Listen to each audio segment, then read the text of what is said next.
ჩვენ უკვე ვიცით, რომ ნაცისტები ომში დამარცხდნენ და 1945 წელს დანებდნენ. მაგრამ რა მოხდებოდა, რომ გაემარჯვებინათ? რა იყო სინამდვილეში ჰიტლერის გეგმა?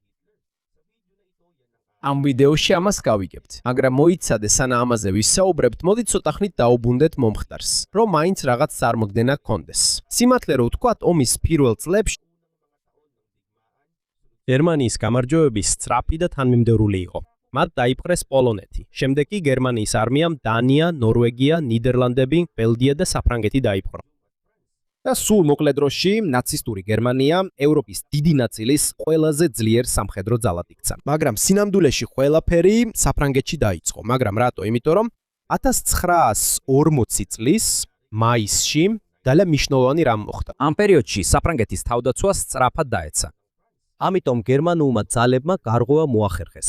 ამას მოკავშირეთა სარდლები არ ელოდნენ, რის გამოც ბრიტანული და ფრანგული ჯარები იძულებულნი გახდნენ დაეხიათ. ამის გამო ათასობით ბრიტანელი ჯარი დუნკერკის გარშემო აღმოჩნდა მომწყვდეული. ეს არის სანაპირო ქალაქი საფრანგეთის ჩრდილოეთში. მათ უკან გერმანიის სამხედრო ძალები იყვნენ, ხოლო წინ მამანში სრუტე. ეს ნიშნავს, რომ მათ თითქმის აღარ ჰქონდათ გაქცევის გზა.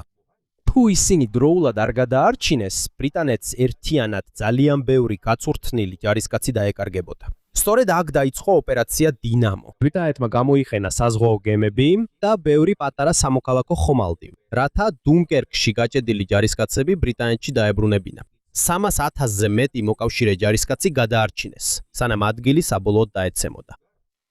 ამ დროს ბრიტანეთის მთავრობაში სერიოზული დებატები მიმდინარეობდა. უინსტონ ჩერჩილი მაშინ ახლად დანიშნული პრემიერ-მინისტრი იყო. მაგრამ ბრიტანეთის მთავრობაში იყვნენ ოფიციალური პირები, მათ შორის ლორდ ჰალიფაქსი, რომელსაც სურდა განეხილა, შესაძლებელი იყო თუ არა გერმანიასთან შეთანხმების მიღწევა იტალიის დახმარებით. მაგრამ საბოლოოდ ბრიტანეთმა მაინც აირჩია არ დანებებულიყო და გაეგრძელებინა ბრძოლა. ეს გადაწყვეტილება ძალიან მნიშვნელოვანი იყო, მაგრამ რატომ? იმიტომ რომ თუ ბრიტანეთი 1940 წელს ომიდან გამოვიდოდა, გერმანიას თითქმის აღარ ეყოლებოდა დიდი მოწინააღმდეგე დასავლეთ ევროპაში. და თუ ეს მოხდებოდა, შეერთებულ შტატებსაც აღარ ექნებოდა მნიშვნელოვანი ადგილი, სადაც მათ შეეძლებოდათ ჯარის შეკრება. თვითმფრინავებისა და იარაღის თავმოყრა. სანამ ნაცისტების მიერ კონტროლირებად ევროპაზე შეტევაზე შეტევას დაიწყებდნენ და საბედნიეროდ ბრიტანეთი არ დანებდა. ასე რომ მას შემდეგ რაც საფრანგეთი დაეცა, საქმე ჯერ არ დასრულებულა, რადგან გერმანიას კიდევ ჰქონდა პრობლემა. ეს იყო, როგორ აიძულებდნენ ბრიტანეთს, რომ ომში დანებებულიყო. მაგრამ ბრიტანეთი ძალიან მებრძოლი აღმოჩნდა, რადგან ბრძოლა გაგრძელდა, სწორედ აქ დაიწყო ბრიტანეთის ბრძოლა.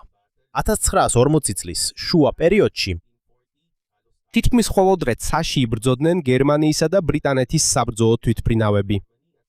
გერმანიის საჰაერო ძალებს ლუფტვაფე ეწოდება, ხოლო ბრიტანეთისას სამეფო საჰაერო ძალები, ანუ RAF. გერმანიამ დაბომბა აეროდრომები, რადარის ობიექტები, ქარხნები და სხვა ბრიტანეთის მნიშვნელოვანი სამიზნეები. ძალიან რთული იყო მდგომარეობა ბრიტანელი პილოტებისთვის. თითქმის ყოველ დღე უწევდათ ფრენა გერმანული თვითმფრინავების წინააღმდეგ, რის გამოც ბევრი დაიღუპა და გადაიღალა. ბევრი თვითმფრინავიც დაიკარგა ბრძოლებში. ბრძოლა გრძელდება, მაგრამ ბრიტანეთს მაინც დიდი უპირატესობა ჰქონდა. ბრიტანეთს ჰქონდა რადარის ქსელი და კარგად ორგანიზებული სისტემა, რომ სწრაფად გაეგოთ, საიდან შემოვიდოდნენ გერმანული თვითმფრინავები. ამის წყალობით ბრიტანულ გამანადგურებლებს არ სჭირდებოდათ მუდმივად ჰაერში ყოფნა. თვითმფრინავების გაგზავნა შეიძლებოდა მხოლოდ იქ, სადაც ყველაზე მეტად იყო საჭირო. და რაც მთავარია, გერმანიის ლუფტვაფემ ვერ შეძლო ბრიტანეთის სამეფო საჰაერო ძალების განადგურება. და რადგან გერმანიამ ვერ მოიპოვა ჰაერის კონტროლი, მათთვის ძალიან რთული გახდა ბრიტანეთის შემოსევა. და თუნდაც ჰაერის კონტროლი მოეპოვებინათ, მაინც მოუწევდათ ბრიტანეთის ძლიერ სამეფო საზღვაო ძალებთან დაპირისპირება ზღვაზე. და რადგან ბრიტანეთი მტკიცედ იდგა ომში, ჰიტლერს არაფერი შეეწოდა. და აი კიდევ ერთი უზარმაზარი შეცდომა გერმანიის მხრიდან, ბრიტანეთის დამარცხებაც კი ვერ შეძლეს და კიდევ ერთი დიდი შეცდომა დაუშვეს. 1941 წლის ივნისში ნაცისტურმა გერმანიამ საბჭოთა კავშირში შეიჭრა. ამ ოპერაციას ბარბაროსა ეწოდა. ეს იყო უზარმაზარი შეჭრა. ღერძის ქვეყნების მილიონობით ჯარისკაცი შეიჭრა საბჭოთა კავშირის ვრცელ ტერიტორიაზე. პირველ თვეებში გერმანიამ დიდი წარმატება მოიპოვა. ბევრი საბჭოთა დანაყოფი ალყაში მოექცა, ბევრი ჯარისკაცი ტყვე დაიყვანეს და გერმანიის ძალები სწრაფად მიიწევდნენ საბჭოთა ტერიტორიაზე. მათი ერთ-ერთი მთავარი მიზანი იყო მოსკოვი, საბჭოთა კავშირის დედაქალაქი. 1941 წლის ოქტომბერში გერმანიამ დაიწყო ოპერაცია ტაიფუნი. ეს იყო მასშტაბური შეტევა მოსკოვის მიმართულებით. და როცა გერმანიის ძალები მოსკოვს უახლოვდებოდნენ, მათი მდგომარეობა კიდევ უფრო გართულდა. ისინი ძალიან შორს იყვნენ მომარაგების წყაროდან. ამიტომ უფრო დიდხანს სჭირდებოდა საკვების, ბენზინის, ტყვიების და სათადარიგო ნაწილების მიწოდებას მათი მანქანებისა და იარაღისთვის. და შემდეგ მოვიდა ძლიერი სიცივე. მაგრამ სიმართლე რო თქვათ, მხოლოდ სიცივის გამო არ დამარცხდა გერმანია. ბევრი გერმანელი ჯარისკაცი უკვე ძალიან დაღლილი იყო. მცირე იყო მარაგი და ისიც ნელა მოდიოდა. და საბჭოთა ძალების წინააღმდეგობა კიდევ უფრო ძლიერდებოდა. მიუხედავად იმისა, რომ გერმანელების მდგომარეობა ძალიან მძიმე იყო, ისინი მაინც საკმაოდ ახლოს მივიდნენ. ნოემბრის გერმანული ჯავშანტექნიკის ნაწილები მოსკოვიდან დაახლოებით 12 მილში მივიდნენ, მაგრამ ქალაქი ვერ აიღეს. დეკემბრის დასაწყისში დაიწყო დიდი საბჭოთა კონტრშეტევა. გერმანული ძალები ნელ-ნელა იძულებულნი გახდნენ დაეხიათ მოსკოვის მიმდებარე ტერიტორიებიდან. აქ ჰიტლერმა უკვე დაიწყო უზარმაზარი პრობლემის დანახვა. მან ვერ შეძლო საბჭოთა კავშირის სწრაფად დამარცხება. ეს ნიშნავს, რომ ეხლა გერმანია აღმოსავლეთში უზარმაზარ ომში ჩაერთვება, მაშინ როცა დასავლეთში ბრიტანეთი კვლავ აგრძელებს ბრძოლას. სხვა სიტყვებით რო ვთქვათ, ისინი უკვე მტრის ალყაში იყვნენ. და სულ რამდენიმე დღის შემდეგ, რაც საბჭოთა კონტრშეტევა დაიწყო, გერმანიის პრობლემა კიდევ უფრო გაიზარდა. მაგრამ რატო? 1941 წლის 7 დეკემბერს იაპონიამ ფავს დაესხა ამერიკის საზღვაო ბაზას პერლ-ჰარბორში, ჰავაიზე. მეორე დღეს შეერთებულმა შტატებმა იაპონიას ომი გამოუცხადა და 11 დეკემბერს ჰიტლერმა თავად გამოუცხადა ომი შეერთებულ შტატებს, მაგრამ რატომ გააკეთა ეს ჰიტლერმა? იმიტომ რომ ის ფიქრობდა, შეერთებული შტატები უფრო დაკავებული იქნებოდა წყნარ ოკეანეში. ის ასევე იმედოვნებდა, რომ რადგან ამერიკა და იაპონია მტრები გახდნენ, შეერთებულ შტატებს გაუჭირდებოდა მთელი თავისი ძალის მიმართვა გერმანიის წინააღმდეგ, მაგრამ როგორც ჩანს, ჰიტლერი ამაში შეცდა. ეს ძალიან დიდი ცვლილებაა, რადგან ეხლა გერმანიის მტრები ერთდროულად არიან ბრიტანეთი, საბჭოთა კავშირი და შეერთებული შტატები. ეს სამი ქვეყანაა, რომლებსაც უზარმაზარი მოსახლეობა ჰყავთ, ინდუსტრია, რესურსები და იარაღის წარმოების უნარი. და სწორედ აქ დამარცხდა გერმანია. მაგრამ რა მოხდებოდა, რომ ყველაფერი პიიქით ყოფილიყო? რა მოხდებოდა, რომ ბრიტანეთი დანებებულიყო, საბჭოთა კავშირი სწრაფად დაცემულიყო და ამერიკას არ ჩაერია? რა მოხდებოდა სინამდვილეში? თუ ჰიტლერი ევროპაში გაიმარჯვებდა, რა გეგმები ჰქონდა მას შემდეგ? და სწორედ ეს არის ჩვენი ვიდეოს მთავარი თემა. თუ საბჭოთა კავშირი დამარცხდებოდა და ნაცისტურ გერმანიას ხელში ჩაუვარდებოდა, აღმოსავლეთ ევროპის დიდი ნაწილი, ჰიტლერის გეგმა ამით არ დასრულდებოდა. მისი ოკუპაცია მხოლოდ დასაწყისი იქნებოდა იმ დიდი ცვლილებებისა, რასაც ნაცისტური ხელმძღვანელობა გეგმავდა. და ეს იყო მისი გეგმები. მისი გეგმის ცენტრში იყო ეგრეთ წოდებული Lebensraum, ანუ საცხოვრებელი სივრცე. ჰიტლერისთვის გერმანიას სჭირდებოდა უფრო დიდი მიწები, საკვების, რესურსებისა და გერმანელებისთვის ახალი საცხოვრებლისთვის. მათი ექსპანსიის მთავარი მიმართულება იყო აღმოსავლეთი, აქ შედიოდა პოლონეთი, უკრაინა, ბელარუსი, ბალტიისპირეთის ქვეყნები და დასავლეთ საბჭოთა კავშირის დიდი ნაწილი. მაგრამ ნაცისტური გერმანიის გეგმა ამ ტერიტორიებზე მხოლოდ მთავრობის შეცვლას არ გულისხმობდა. მათ სურდათ თავად შეეცვალათ, ვინ იცხოვრებდა ამ მიწებზე. აქ ნაცისტი დამგეგმავებმა შეიმუშავეს ეგრეთ წოდებულ გენერალური გეგმა ოსტი. ეს იყო გეგმების სერია, რომლის მიზანიც აღმოსავლეთ ევროპის დიდი ნაწილის გერმანიის კონტროლირებად ტერიტორიად გადაქცევა იყო. ამ გეგმაში მილიონობით ადამიანის დახოცვა, საკუთარი სახლებიდან გამოძევება, იძულებითი შრომა ან შორეულ ადგილებში გადასახლება იგეგმებოდა. რადგან ნაცისტური იდეოლოგიის, ანუ ნაცისტების რწმენის მიხედვით, გერმანული ერი თითქოს სხვა ერებზე მაღლა იდგა და არსებობდა ჯგუფები, რომლებიც არ სურდათ მურდათ მათი ახალი გერმანული იმპერიის ნაწილი ყოფილიყვნენ. ეს რწმენა ძალიან ძლიერი იყო და სიმართლე რო ვთქვათ, მათი განსაკუთრებული სამიზნე ებრაელები იყვნენ. და უკვე მაშინ ნაცისტური რეჟიმი სისტემატურად კლავდა ებრაელებს ჰოლოკოსტის დროს. ისინი ასევე მიზნად ისახავდნენ სლავური მოსახლეობის დიდ ნაწილს, მათ შორის ბევრ პოლონელს, უკრაინელს, ბელარუსს და რუსს.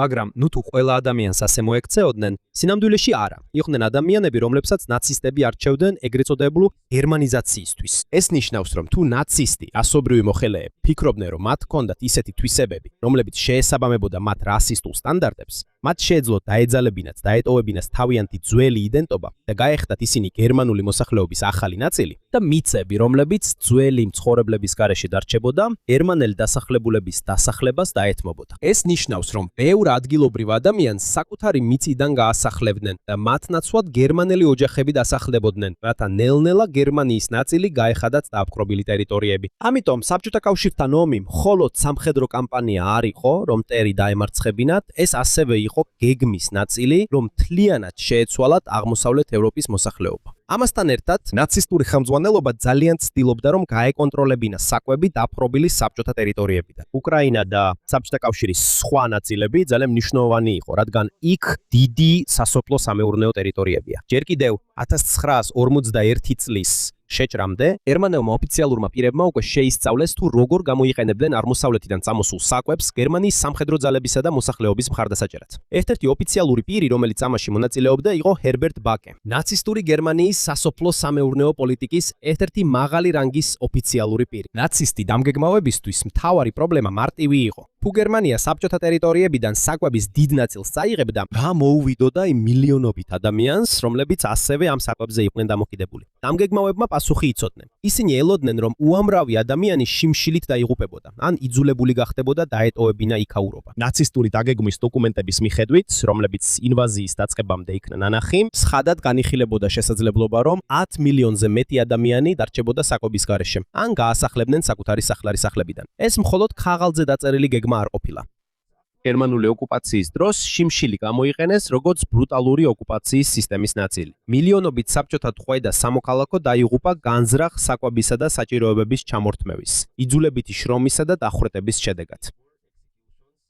დაავადებები და მძიმე პირობები. ასე რომ, თუ გერმანია საბოლოოდ გაიმარჯვებდა აღმოსავლეთში, ამ გეგმების განხორციელების ალბათობა კიდევ უფრო გაიზრდებოდა და ცვლილებამ მხოლოდ მოსახლეობას არ ეხებოდა. ასევე არსებობდა ახალი გერმანული დასახლებების შექმნის გეგმაც. გზები და სატრანსპორტო ქსელები დაპყრობილ ტერიტორიებზე, რათა დიდი ტერიტორიის კონტროლი უფრო მარტივი ყოფილიყო. და კიდევ ერთი რამ. ზოგიერთი ადგილის იდენტობის პირდაპირ შეცვლაც სურდათ. ერთ-ერთი მაგალითი შავ ზღვაზე მდებარე ყირიმია. ნაცისტური ხელმძღვანელობა ამ ტერიტორიას განიხილავდა როგორც ადგილს, სადაც გერმანული დასახლებები შეიქმნებოდა. თუ ისინი საბოლოოდ გაიმარჯვებდნენ საბჭოთა კავშირზე, მაშინ როცა აღმოსავლეთში ცვლილებებს გეგმავდნენ, ჰიტლერი და ალბერტ შპეერი გერმანიის შიგნითაც ერთ დიდ პროექტს ამზადებდნენ. შპეერი ჰიტლერის ერთ-ერთი მთავარი არქიტექტორი იყო.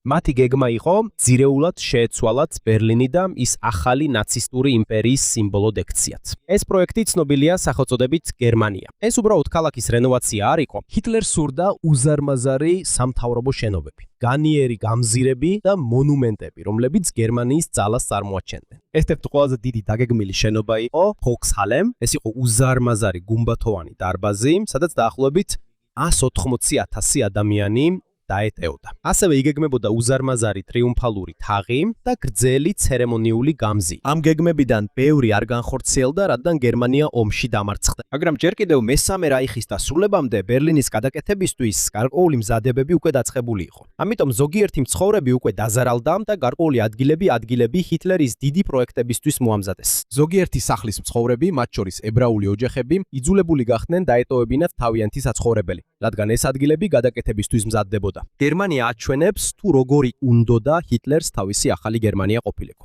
ეს არის ქვეყანა, რომელიც სახელმწიფოს ძალაუფლებაზე და ნაცისტური ლიდერობის იმიჯზეა აგებული, მაგრამ ნაცისტურ რეჟიმს მხოლოდ მიწის, შენობებისა და მოსახლეობის კონტროლი არ სურდა. მას ასევე სურდა, რომ ადამიანების აზროვნება ეკონტროლებინა.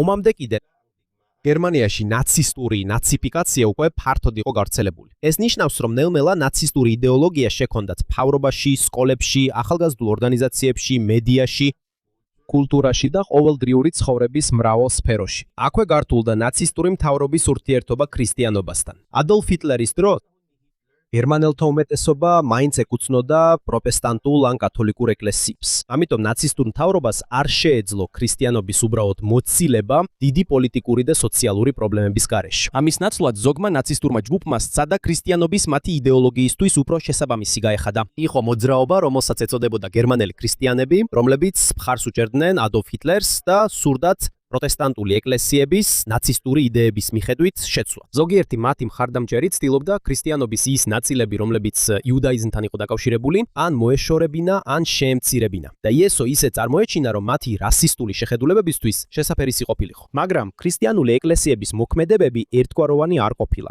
იყვნენ ეკლესიის ლიდერები და ჩვეულებრივი ქრისტიანებიც, რომლებიც თანამშრომლობდნენ ან ემორჩილებოდნენ რეჟიმს. სხვები კი ეწინააღმდეგებოდნენ ნაცისტური მთავრობის ჩარევას ეკლესიაში. მაგალითად შეიქმნა აღმსარებელი ეკლესია. ეს იყო პროტესტანტული მოძრაობა, რომელიც ეწინააღმდეგებოდა ნაცისტური ჯგუფების მცდელობას, რომ პროტესტანტული ეკლესიები დაემორჩილებინათ. არც კი იყო ერთიანი შეხედულება რელიგიაზე ნაცისტ ლიდერებს შორის. ზოგი მზად იყო ქრისტიანობის გამოყენებისთვის, თუ ეს დაეხმარებოდა პოლიტიკურ კონტროლს. სხვები, მაგალითად ნაცისტი იდეოლოგი ალფრედ როზენბერგი, უფრო ღიად ეწინააღმდეგებოდნენ ტრადიციულ ქრისტიანობას და სურდათ მისი ჩანაცვლება იდეებით, რომლებიც რასაზე, სისხლსა და გერმანულ ნაციონალიზმზე იყო დაფუძნებული. ამიტომ რთულია თქმა, რომ არსებობდა ერთი მკაფიო და ოფიციალური გეგმა, რომელიც მიზნად ისახავდა ქრისტიანობის სრულად და დაუყოვნებლივ აღმოფხვრას მთელ გერმანიაში. მაგრამ ნათელია, რომ ნაცისტური სახელმწიფო არ აძლევდა უფლებას არც ერთ რელიგიურ ორგანიზაციას გამხდარიყო მთავრობის სერიოზული მოწინააღმდეგე და რელიგიური ჯგუფები, რომლებიც სამბობდნენ რეჟიმის ზოგიერთი ბრძანების შესრულებაზე, შესაძლოა დევნილიყვნენ. ამის მაგალითია იეჰოვას მოწმეების ძლიერი დევნა, რადგან მათ უარი თქვეს ჰიტლერისადმი ერთგულების ფიცის დადებაზე, ნაცისტური მისალმების მიცემასა და გერმანიის არმიაში სამსახურზე. კათოლიკე და პროტესტანტი სასულიერო პირებიც დააპატიმრეს ან კონცენტრაციულ ბანაკებში დაგზავნეს სხვადასხვა სახის ოპოზიციის გამო. მეორე მხრივ, ბევრი რელიგიური ლიდერიც კი მოერგო ახალ პოლიტიკურ სისტემას. და ზოგიერთი ღიად უჭერდა მხარს ჰიტლერს. ეს არის უფრო დიდი სურათი იმ სამყაროსი, რომლის აშენებაც ნაცისტურ რეჟიმს სურდა, თუ კი წარმატებას მიაღწევდა. აქ საუბარი არა მხოლოდ უფრო დიდ გერმანიაზე. მიზანი იყო უზარმაზარი იმპერია, სადაც ნაცისტური სახელმწიფო აკონტროლებდა მიწას, მოსახლეობას, შრომას, საკვებს, განათლებას, კულტურას და პოლიტიკურ ცხოვრებას. და როცა იმპერია კიდევ უფრო იზრდებოდა, მით უფრო მეტი ადამიანის მეთვალყურეობა, კონტროლი და ჩახშობა ხდებოდა საჭირო. აქ ჩნდება შემდეგი დიდი კითხვა. მიუხედავად იმისა, რომ ადოლფ ჰიტლერმა შეძლო თავისი მთავარი მტრები ევროპაში დაემარცხებინა, შეძლებდა კი ასეთი დიდი იმპერიის შენარჩუნებას? პირველი პრობლემა, რომელიც მას შეხვდებოდა, ეკონომიკაა. ომამდე კიდევაც ნაცისტური გერმანია უზარმაზარ თანხებს ხარჯავდა ტანკების წარმოებაში. თვითმფრინავებში, იარაღში და სხვა სამხედრო აღჭურვილობაში. მთავრობა სხვადასხვა მეთოდს იყენებდა სამხედრო ძალის სწრაფი გაძლიერების დასაფინანსებლად. მათ შორის იყო ეგრეთ წოდებული მეფობი. ეს იყო მთავრობის დაპირება, რომ მომავალში გადაიხდიდა. გერმანიისთვის ასევე დიდი პრობლემა იყო უცხოურ ვალუტაზე და მრავალი მნიშვნელოვანი ნედლეულის დეფიციტი, რომელიც ინდუსტრიას სჭირდება. რიას სჭირდებოდა? ნაცისტურმა მთავრობამ სცადა სხვა ქვეყნებზე დამოკიდებულების შემცირება 4 წლიანი გეგმის მეშვეობით, მაგრამ გერმანია სრულად თვითქმარი ვერ გახდა. როცა ოკუპაცია დაიწყო, ნაცისტურმა გერმანიამ დიდი რესურსები მიიღო დაპყრობილი ქვეყნებიდან. მათ წაიღეს საკვები და საჭირო ნივთები. მათ ასევე დამოიყენეს მილიონობით იძულებითი მუშახელი ევროპის სხვადასხვა ნაწილიდან. ასე რომ თუ გერმანია გაიმარჯვებდა, ნაცისტური იმპერიის ეკონომიკის დიდი ნაწილი გაგრძელდებოდა დაყრდნობა ოკუპირებული ტერიტორიების კონტროლსა და ექსპლუატაციაზე. მაგრამ როცა გერმანიის მიერ დაკავებული ტერიტორიები იზრდებოდა, ასევე იზრდებოდა პრობლემები, რომლებიც მათ უნდა გაეკონტროლებინათ. იმიტომ რომ ერთი ქვეყნის სამხედრო ძალის დამარცხება არ ნიშნავს, რომ მთელი წინააღმდეგობა შეწყდება. ევროპის ბევრ ოკუპირებულ ტერიტორიაზე შეიქმნა წინააღმდეგობის ჯგუფები, რომლებიც ფარულად ებრძოდნენ გერმანიას. ასეთი ჯგუფები გაჩნდა საფრანგეთში, პოლონეთში, იუგოსლავიაში, საბჭოთა ტერიტორიებზე და სხვა ადგილებში. იუგოსლავიაში პარტიზანული წინააღმდეგობა იმდენად ძლიერი გახდა, რომ აქსისის ძალებს დიდი რაოდენობის ჯარის განთავსება მოუწიათ, რათა ამბოხებულებს შებრძოლებოდნენ და ტერიტორია დაეცვათ. გერმანულმა ძალებმა უკიდურესად სასტიკი მეთოდები გამოიყენეს წინააღმდეგობის შესაჩერებლად. იყო შემთხვევები, როცა სამოქალაქო მოსახლეობასაც დევნიდნენ. მათ სამაგიეროდ კლავდნენ ადამიანებს თავდასხმების საპასუხოდ. თუმცა ეს ბოლომდე ვერ აჩერებდა წინააღმდეგობას. პირიქით, ოკუპაციის ძალადობამ კიდევ უფრო მეტი ადამიანი დაარწმუნა, რომ ებრძოლათ ნაცისტური მმართველობის წინააღმდეგ. იძულებითი გადასახლების, იძულებითი შრომისა და მასობრივი მკვლელობის გეგმები აღმოსავლეთ ევროპაში უფრო ფართოდ განხორციელდებოდა, დიდი ალბათობით გერმანიის არმიას კიდევ უფრო მეტი ტერიტორიის კონტროლი მოუწევდა. ეს ნიშნავს, რომ თუნდაც ჰიტლერს დიდი ბრძოლები მოეგო, მაინც უამრავი ჯარისკაცი დასჭირდებოდა იმისთვის, რომ ასეთი ვრცელი ტერიტორია დაეკავებინა. პრობლემები თავად ნაცისტური ხელმძღვანელობის შიგნითაც იყო. სისტემა მთლიანად ჰიტლერზე იყო დამოკიდებული. ბევრ მაღალჩინოსანს საკუთარი ძალაუფლება და ორგანიზაცია ჰქონდა. ხშირად სხვადასხვა ნაცისტური სამთავრობო სტრუქტურებს შორის კონკურენციაც იყო. სანამ ჰიტლერი ცოცხალი იყო, ის იყო უმაღლესი ავტორიტეტი, რომელსაც შეეძლო ამ ჯგუფებს შორის გადაწყვეტილების მიღება. მაგრამ დიდი კითხვა იყო, რა მოხდებოდა, როცა ჰიტლერი მოკვდებოდა. 1941 წელს ჰიტლერმა გერინგი თავისი მემკვიდრედ დაასახელა, ფუმას რამე მოუვიდოდა, მაგრამ 1945 წლისთვის, როდესაც მესამე რაიხი იშლებოდა, ჰიტლერმა გერინგი ყველა პოზიციიდან გაათავისუფლა, რადგან იფიქრა, რომ ის ცდილობდა ძალაუფლების ხელში ჩაგდებას. ჰიმლერმაც დაკარგა ჰიტლერის ნდობა. მას შემდეგ, რაც მან ჰიტლერის ცოდნის გარეშე სცადა დასავლელ მოკავშირეებთან მოლაპარაკება, ეს აჩვენებს, რამდენად რთული იყო იმის განსაზღვრა, ვინ მიიღებდა ძალაუფლებას ჰიტლერის შემდეგ. და მიუხედავად იმისა, რომ ღერძის ძალები გაიმარჯვებდნენ, ეს არ ნიშნავს, რომ გერმანიისა და იაპონიის ალიანსი მშვიდობიანი და მუდმივი იქნებოდა. ისინი მოკავშირეები იყვნენ საერთო საერთო მტრის წინააღმდეგ, მაგრამ მათი მთავარი სამხედრო კამპანიები ერთმანეთისგან შორს იყო და თითოეულს თავისი ინტერესები ჰქონდა. გერმანია კონცენტრირებული იყო ევროპასა და საბჭოთა კავშირზე, ხოლო იაპონია იბრძოდა ჩინეთში, სამხრეთ-აღმოსავლეთ აზიასა და წყნარ ოკეანეში. მათ პოლიტიკურ მიზნებსა და რასობრივ იდეებშიაც დიდი განსხვავებები იყო. ამიტომ არ არსებობს საკმარისი საფუძველი იმის სათქმელად, რომ ეს ორი იმპერია აუცილებლად მუდმივი მეგობრები იქნებოდნენ, თუ კი ორივე გაიმარჯვებდა. შესაძლებელია კონკურენცია და ახალი დაძაბულობა გაჩნდეს, როცა ისინი აზიასა და სხვა რეგიონებში გავლენას გაიყოფდნენ. მაგრამ ნებისმიერი ნაცისტების მიერ კონტროლირებადი ევროპისთვის კიდევ უფრო დიდი პრობლემა შეერთებული შტატები იქნებოდა. თუნდაც ჰიტლერს ევროპის დიდი ნაწილი დაეკავებინა, ძალიან რთული იქნებოდა შეერთებული შტატების კონტინენტური ნაწილის დაპყრობა და ოკუპაცია. ის ატლანტიკის მეორე მხარეს მდებარეობს. და მეორე მსოფლიო ომის დროს გერმანიას არ ჰყავდა არც საზღვაო ფლოტი, არც სატრანსპორტო გემები და არც ლოგისტიკური სისტემა, რომელიც საჭირო იქნებოდა ამერიკაში უზარმაზარი შემოსევის ძალის გადასაყვანად და მომარაგებისთვის. ამასობაში შეერთებული შტატების ინდუსტრიული ძალა უზარმაზარი იყო. ომის დროს ამერიკამ წარმოუდგენლად ბევრი თვითმფრინავი, ტანკი, გემი, სატვირთო, იარაღი და სხვა აღტურვილობა აწარმოა. არა მხოლოდ საკუთარი სამხედრო ძალისთვის, არამედ მოკავშირეებისთვისაც. ასევე ამერიკელი ოჯახების უმეტესობა უსაფრთხოდ იყო. ისინი პირდაპირი თავდასხმისგან დაცულნი იყვნენ, რადგან შეერთებული შტატების მთავარი ტერიტორია ძალიან შორს იყო ევროპის მთავარ საბრძოლო ველიდან. გერმანიამ იცოდა, რომ ეს მანძილი დიდი პრობლემა იყო. ამიტომ გერმანელმა ინჟინრებმა დაიწყეს შორი მანძილის ბომბ დამშენების შექმნის შესწავლა, რომლებიც ჩრდილოეთ ამერიკამდე მიაღწევდნენ. ამ სხვადასხვა წინააღმდეგებს ამერიკის ბომბ დამშენის პროექტი ეწოდებოდა. მაგრამ არც ერთი ესეთი გერმანული თვითმფრინავი არ გამხდარა ოპერაციული იარაღი, რომელსაც შეეძლო რეგულარულად დაბომბა შეერთებული შტატების ევროპიდან. გერმანიას ასევე ჰქონდა მოწინავე სარაკეტო ტექნოლოგია. V2 რაკეტა. იყო პირველი შორი მანძილის მართვადი ბალისტიკური რაკეტა, რომელიც ომში გამოიყენეს, მაგრამ მასაც არ შეეძლო ატლანტიკის გადაკვეთა. არსებობდა უფრო შორი მანძილის სარაკეტო კონცეფციები, რომლებიც შეისწავლეს, მაგრამ ისინი არ გამხდარა ოპერაციული კონტინენტთაშორისი იარაღი ომის დასრულებამდე. ამიტომ თუნდაც გერმანიას ევროპა დაეკავინა, ეს არ ნიშნავს, რომ მას შეეძლო ამერიკის დაპყრობა. უფრო გონივრული შესაძლებლობა იქნებოდა ხანგრძლივი დაძაბულობა ნაცისტების მიერ კონტროლირებად ბლოკსა და შეერთებულ შტატებს შორის. ეს იქნებოდა რაღაც მსგავსი ცივი ომისა, მაგრამ ამერიკას სხვა მტერი ერყოლებოდა. ორივე მხარე შეძლებდა სამხედრო ძალების გაზრდას. უფრო თანამედროვე თვითმფრინავების, წყალქვეშა ნავების, რაკეტებისა და სხვა იარაღის შექმნას, რათა მომავალი ომის შესაძლებლობისთვის მომზადებულიყვნენ. და არის ერთი ტექნოლოგია, რომელიც შესაძლოა საბოლოოდ შეცვალოს ძალთა ბალანსს. ატომური ბომბი. 1938 წელს ერლინში ოტო ჰანმა და ფრიც შტრასმანმა აღმოაჩინეს ექსპერიმენტის შედეგი, რომელიც მოგვიანებით ბირთვულ გახლეჩად ახსნეს ნალიზე მაიტნერმა და ოტო ფრიშმა. ბირთვული გახლეჩა არის ატომის ბირთვის გაყოფა, რაც შეიძლება წარმოქმნას უზარმაზარი ენერგია. ომის დროს არსებობდა გერმანიის ბირთვული კვლევის პროგრამაც, მაგრამ ნაცისტურმა გერმანიამ ატომური ბომბი ვერ შექმნა. მათი ბირთვული პროგრამა ვერ მიაღწია იმ მასშტაბს, რესურსებსა და ინდუსტრიულ ძალისხმევას, რაც ჰქონდა შეერთებული შტატების მანჰეტენის პროექტს. მანჰეტენის პროექტი იყო ამერიკის უზარმაზარი საიდუმლო პროგრამა. მასში ბრიტანეთი და კანადაც მონაწილეობდნენ ატომური ბომბის შესაქმნელად. 1945 წელს შეერთებულმა შტატებმა წარმატებით გამოსცადა პირველი ბირთვული იარაღი და მოგვიანებით ატომური ბომბები გამოიყენა იაპონიის ქალაქ ჰიროსიმასა და ნაგასაკიზე.